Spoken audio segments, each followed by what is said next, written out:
Okay, so yeah, we are finishing up the bin. I had a video up this morning. I had to take it down just because of legal things and music that wasn't supposed to be on there, and the fact that William was behind the steering wheel could have got some liberal nut jobs upset, and they could have possibly called DIFUS on me, which people would love to do. They think that I'm a terrible father.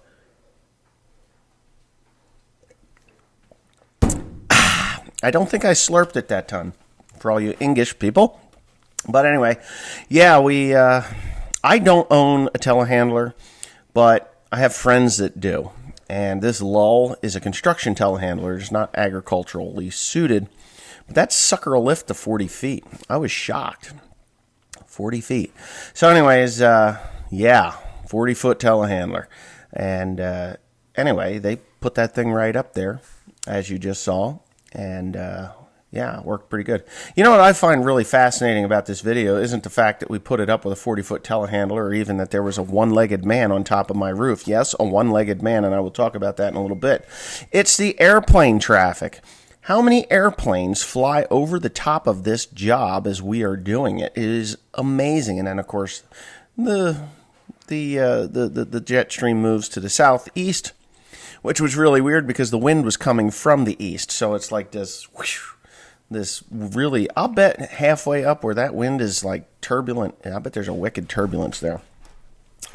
And I've flown before in small airplanes, and believe me, we dropped 100 feet in a matter of a second one time, and that was pretty freaking scary. It was just what he called sheer wind, the pilot that was flying, my Uncle Paul. He was killed in that airplane due to a what do you call it?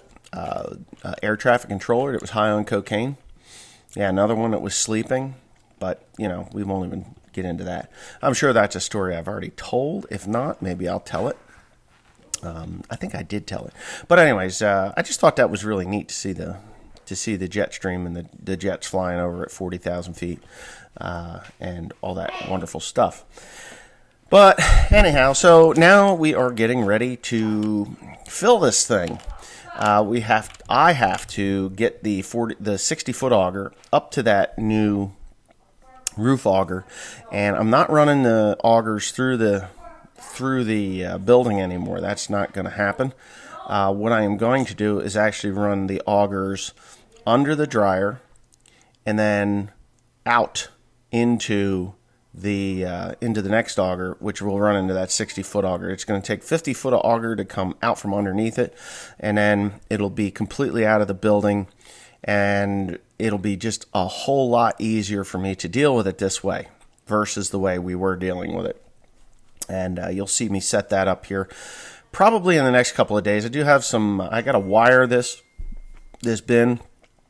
The wires that were there from years ago, no good. Just no good. We're not doing that anymore. So what I have to do is actually snip the old wires out. I'm going to pull them out with a tractor because they just buried them under the ground. They didn't even put them in conduit. But I've purchased conduit, and I have a small backhoe. We're just going to dig a trench, get it down there a couple feet, around that propane tank, on the back side of the propane tank, and quite a few feet away from that thing. And it'll be encased or encapsulated, and it'll be just fine. So I can get this bin functional. It has to be functional. It just has to be functional. It can't go like, we have to. We'll just fill it. We don't have to have electric. Now, that would be something that maybe I would have done in my youth, but today. It's raining today, so it shouldn't be a terrible job to do in this drizzly rain. It's not going to be like downpours or anything. It's just rain. We'll dig it. We'll lay it. And I'll hook it up, and that'll be that. I do have an auger that needs to be worked on. I've got a 6-inch auger. Unfortunately, I don't have an 8-inch auger, 2 8-inch augers. I got one 8-inch. It's 30 feet long, and I've got a... I don't even need to do that. I've got 2 8-inch augers. Then there'll be all 8-inch augers. They should run the same capacity all the way to the roof of that, all the way up to the roof of that thing. I think we're good. I think we'll be good. 30, 40, 50. I need 20 feet. I'm perfect. I've got just enough. I don't know why I'm even thinking of dealing with that other auger. That was dumb. Anyway, whatever. I'm just thinking out loud here. So I got a 30 and a 20. One's a right hand and the left. I got one's a left hand. Because it's a 60-foot auger, I can't run it straight. I've only got like a 4-foot wide piece of space. So I have to come out, and then I have to turn one either back or forward so it can angle to get to the 60-foot auger. Now, if I can put the 40-foot auger up there, and I'd just hook it to a tractor, I guess. I don't know. It wouldn't be any big deal to do that. I've got plenty of those things sitting around here that'll just run that auger perfectly. Or I just put the big 8-inch up 60-footer, which will work perfectly as well. I'm okay with that. But anyway, yeah, I'm just talking out loud. So today, a little bit of electric work, hooking all that up. A little bit of woodwork for the doors. I've already put in the dividers again, so I have to make 3 doors. I have the plywood. Cody had a new side panel for his Krone baler, and it came with 5/8-inch thick plywood. So we're golden there. And I've got circular saws and other things, and we'll just do some woodwork, put it all together, slap it in there, and start filling that grain bin. I don't even have to do the doors today. I mean, it doesn't much matter. It's going to be like, I'm going to need a foot of grain in the bottom of that thing before I fire up those fans, I guess, because it won't do anything if I don't.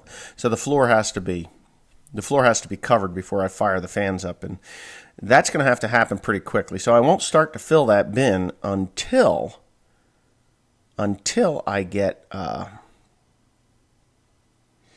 I won't start to fill that bin until I get some grain in there, or until I get a dry weather, which will be tomorrow.